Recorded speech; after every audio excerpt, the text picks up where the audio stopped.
और बिहार चुनावों से जुड़ी खबर आपको बता देते हैं। वीआईपी के अध्यक्ष मुकेश सहनी की तरफ से एक बयान सामने आया है। तेजस्वी की अगुवाई में लड़ा जाएगा चुनाव, ये उनकी तरफ से कहा गया है। डिप्टी सीएम के चेहरे पर भी कोई विवाद नहीं है।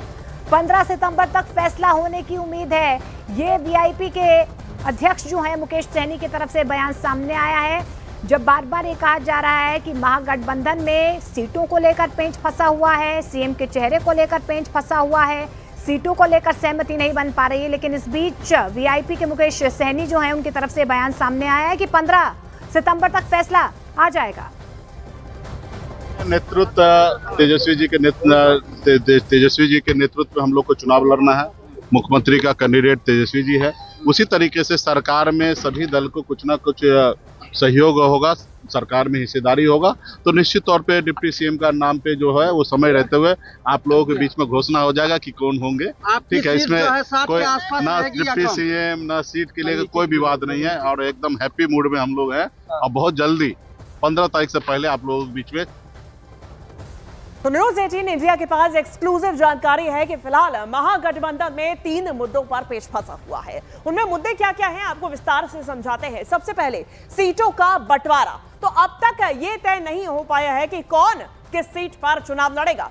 दूसरा, सीटों की संख्या को लेकर, यानी कि किस सीट और किस पार्टी को कितनी सीटें मिलेंगी। और तीसरा, जो कि सबसे अहम मुद्दा है, सीएम का चेहरा, क्योंकि यह तय कर पाना मुश्किल हो रहा है कि चुनाव किसके चेहरे पर लड़ा जाएगा। तो ऐसे में ये जो 3 मुद्दे हैं, इस पे अभी तक जो पेच है वो फंसा हुआ है।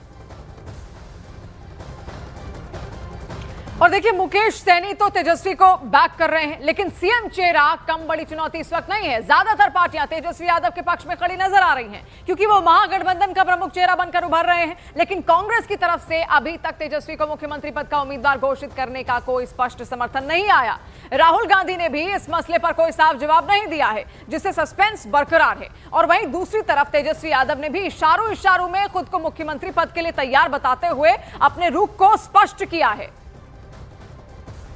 अभी भी आप उसी में फंसे हुए हैं। सीएम फेस कौन होगा, अभी भी आपको पता नहीं चला सीएम फेस कौन होगा। अभी भी आपको पता नहीं चला कि मतलब हम लोग का सीट का बंटवारा हो गया, मतलब अभी रुका हुआ है।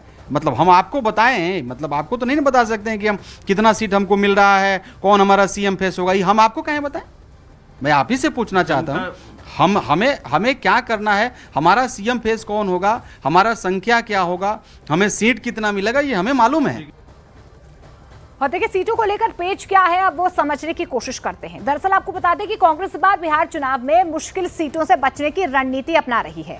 पार्टी खास तौर पर उन डेड सीटों को उठाने से बचना चाहती है जिन पर पिछले 5 दशक से ना तो कांग्रेस और ना ही उसके महागठबंधन के साथी आरजेडी ने जीत दर्ज की है।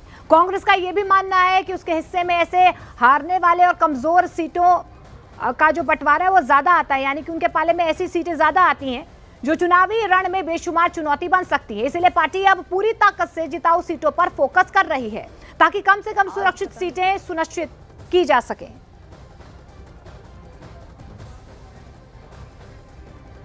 कौन कितना सीट लेगा ये मुद्दा नहीं है। मुद्दा ये है कि सरकार को हम कैसे रोकें, सरकार पर के हम कितनी मजबूती से, कौन सीट पर कौन कितना मजबूत है, जिसको जो सीटें थोड़ा बहुत जो है दिखता है कि नहीं समीकरण में ये कमजोर है, तो उस पर हम लोग भी बात करें। ऑल यूजुअल है, इसमें कोई टेंशन की बात नहीं है।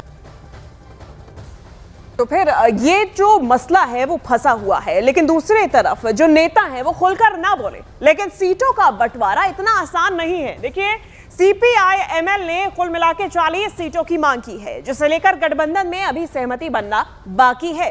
वहीं मुकेश सहनी की पार्टी वीआईपी के साथ तालमेल भी आसान नहीं दिखाई दे रहा है। मौजूदा आंकड़ों और राजनीतिक समीकरणों के मुताबिक आरजेडी को लगभग 135 से 140 सीटें मिल सकती हैं, जबकि कांग्रेस के हिस्से में 50 से 60 सीटें आने की संभावना है। तो सीपीआई-एमएल को लगभग 20 से 25 सीटें देने पर सभी पक्ष सहमति बनाने की स्थिति में है, लेकिन वीआईपी को भी लगभग 18 से 20 सीटें मिलने की संभावना जताई जा रही है। तो अब ऐसे में बात करें, अगर परंपरागत रूप से छोटे दलों के हिस्से में आते हुए सीपीएम और सीपीआई को 2-2 सीटों पर चुनाव लड़ने की संभावना भी बन रही है। हालांकि कोई फाइनल मोहर अभी तक नहीं लग पाई है। हालांकि देखिए महागठबंधन की तमाम पार्टियां ऑल इज वेल बता रही हैं। कांग्रेस तो नए साथियों को जोड़ने के लिए कुर्बानी देने को भी तैयार है। संख्या अभी सारी चर्चा पे चल रही है। बहुत हद तक ये मैटर करता है कि नए जो पार्टनर आ रहे हैं उनको एडजस्ट करने के बाद क्या होता है, तो उन सब चीज़ों पे बातचीत चल रही है। कांग्रेस सैक्रिफाइस करने के लिए तैयार है सर? गठबंधन में नए पार्टनर को लाना है तो हर पार्टी को सैक्रिफाइस करना पड़ेगा, क्योंकि नए पार्टनर को तो तभी ला सकते हैं, इसमें कोई बड़ी बात नहीं। देखिए यहाँ पे कोई तो है ही नहीं, आपस में बैठे हम लोग खाना पीना खा के और एक एक सीट पर हम लोग डिस्कशन कर रहे हैं। हमारे जितने भी सहयोगी दल है 1-to-1 चर्चा हो रहा है कि कौन सीट पर कौन लड़ेंगे, कहाँ से किसको लड़ाने से फायदा होगा। तो ये सब पे एकदम कोई 1% भी आगे पीछे नहीं है और एकदम बहुत जल्दी आप लोगों के बीच में हम लोग आ जाएंगे कि कौन पार्टी कितने सीट पर लड़ेंगे, क्या रणनीति के साथ लड़ेंगे, इस सब चीज़ की चर्चा करेंगे और एकदम स्मूथली हम लोगों का चर्चा हो रहा है।